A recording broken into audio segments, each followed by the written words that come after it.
আজকে আমরা বীজগণিতের সূত্র দিয়ে যোগ বিয়োগের নিয়ম শিখব। বীজগণিতের সূত্র দিয়ে যোগ বিয়োগ করতে গেলে দুটো কথা ভাবতে হবে আমাদের।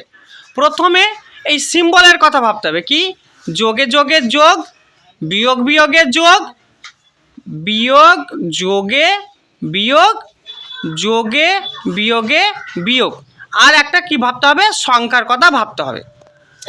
এবার হচ্ছে কথা যে বিয়োগ করার সময় কোন কথাটা ভাববো। যদি দুটি সংখ্যা যোগ হলে যোগ করব, আর দুটি সংখ্যা বিয়োগ হলে যোগ করব। কথাটা শোনো আবার, দুটি সংখ্যা যোগ হলে যোগ করব, মানে দুটো সংখ্যা যোগ যদি থাকে তো যোগ করব, আর দুটো সংখ্যা যদি বিয়োগ থাকে বা দুটি সংখ্যা বিয়োগ হলে তবুও একে কী করব, যোগ করব। যদি একটা সংখ্যা যোগ আর অন্য সংখ্যাটা যদি বিয়োগ হলে কি করব, বিয়োগ করব। আর একটা সংখ্যা বিয়োগ আর অন্য সংখ্যাটাও যদি যোগ থাকে তবুও বিয়োগ করব। মানে কথা হলো কি, একটা যোগ এবং অপরটা বিয়োগ থাকলে সব সময় বিয়োগই হবে। এবার আসি অন্য পার্টে, যে এটা তো হলো আমরা এই পার্টটা ধরে এইটা ধরে যোগ বিয়োগ করার নিয়মটা ধরে আমরা কি করব, যোগ বিয়োগ সংখ্যাটার করব, ব্যাস। কিন্তু যে উত্তরটা বেরিয়ে আসবে সেই উত্তরে যোগ হবে না বিয়োগ হবে, এটা কেমন করে বুঝবো? তো উত্তরে যোগ বিয়োগ দেওয়ার সময় এই নিয়মটি আমরা ফলো করব। কি করব, যে সংখ্যাটি বড় ছিল তার সামনে যোগ থাকলে উত্তরে যোগ চিহ্ন দেব, আর যে সংখ্যাটি বড় ছিল তার সামনে যদি বিয়োগ থাকলে উত্তরে বিয়োগ চিহ্ন দেব। মানে সংখ্যাটিকে যোগ বিয়োগ করার পরে যে সংখ্যাটি বড় হবে সেই সংখ্যার সামনে যদি যোগ থাকে তাহলে উত্তরে দেব যোগ চিহ্ন, যদি বিয়োগ চিহ্ন যদি থাকে তাহলে উত্তরে দেব বিয়োগ চিহ্ন। যেমন উদাহরণগুলো দেখো, এখানে কি আছে দেখো তো, +3 আর +5। তাহলে যোগে যোগে কি করতে বলে দেখো তো, এখানে কি বলেছি, দুটি সংখ্যা যোগ হলে যোগ করতে হবে, দুটো সংখ্যা যোগ হলে যোগ করতে হবে, বা দুটো সংখ্যা যোগ থাকলে যোগ করতে হবে। দেখো তো এখানে দুটো সংখ্যা যোগ আছে, দেখো তো 3-এরও যোগ আছে 5-এরও যোগ আছে, তাহলে এই দুটাকে যোগ করতে হবে। তাহলে 5 আর 3 কত, 8। এবার হচ্ছে এই উত্তরে কি বসাবো, দেখো তো এখানে উত্তরে কি বলেছি, দুটো সংখ্যাটির মধ্যে বড় যে থাকবে তার সামনে যদি যোগ থাকে তাহলে উত্তরে যোগ দেব, সামনে যদি বিয়োগ থাকে তাহলে উত্তরে বিয়োগ চিহ্ন দেব।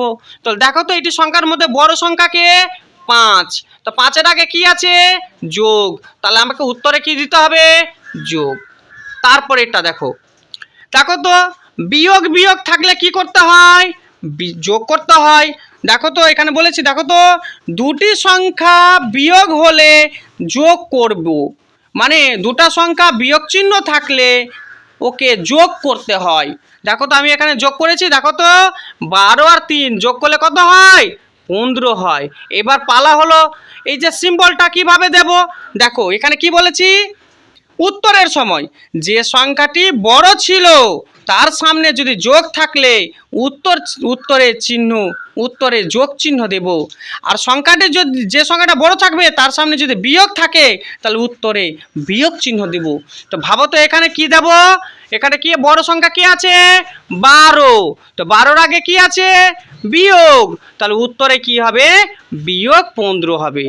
তারপর এটা দেখো, এখানে দেখো তো -15 আর +3 আছে, তাই তো, বিয়োগ 15 আর যোগ 3। তাহলে দেখো তো এখানে কি আছে, যোগ আর বিয়োগ করলে কি করতে হয়, বিয়োগ করতে হয়। তাহলে 15 থেকে 3 বাদ দিলে কত হয়, 12।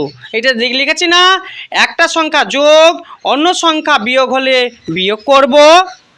তাহলে এখানে দেখো তো আমি বিয়োগ করেছি, দেখো তো 15 থেকে 3 বাদ দিলে কত হয়, দেখো 12 দিয়েছি। এবার হচ্ছে উত্তরের পালা, একই কথা বললাম। দেখো তো সংখ্যা দুটি বড়, মানে যে সংখ্যাটি বড় হবে তার সামনে যদি যোগ থাকলে যোগ, বিয়োগ থাকলে বিয়োগ উত্তরে লিখতে হবে। তো দেখো তো এখানে বড়কে 15, 15-র চিহ্ন কি, বিয়োগ, তাহলে আমি এখানে বিয়োগ 12 দিয়েছি। তারপরে নেক্সটটা দেখো, -6 +10, তাহলে যোগ বিয়োগে কি হয়? যোগ বিয়োগে কি হয়? বিয়োগ করতে হয়। দেখো তো কি বললাম, একটা সংখ্যা বিয়োগ অপর সংখ্যাটা যদি যোগ হয় তাহলে কি করতে হবে? আমাকে বিয়োগ করতে হবে। তাহলে দেখো তো 10 থেকে 6 বাদ দিলে কি হয়? 4 হয় তো। এবার দেখো উত্তরে এবার চিহ্নতে কি দেব? প্লাস না মাইনাস? আবার দেখো তো যে সংখ্যাটা বড় থাকবে তার সামনের সংখ্যা যদি যোগ থাকে তাহলে যোগ দেব, যদি বিয়োগ হয় তাহলে বিয়োগ চিহ্ন দেব। দেখো তো এখানে বড় সংখ্যাটাকে যোগ, যোগের সামনে কি আছে? যোগ, তাহলে উত্তরে আমার কি পড়বে? যোগ পড়বে। তাহলে এইভাবে সব অঙ্ক বীজগণিতের যোগ বিয়োগগুলো করতে হবে।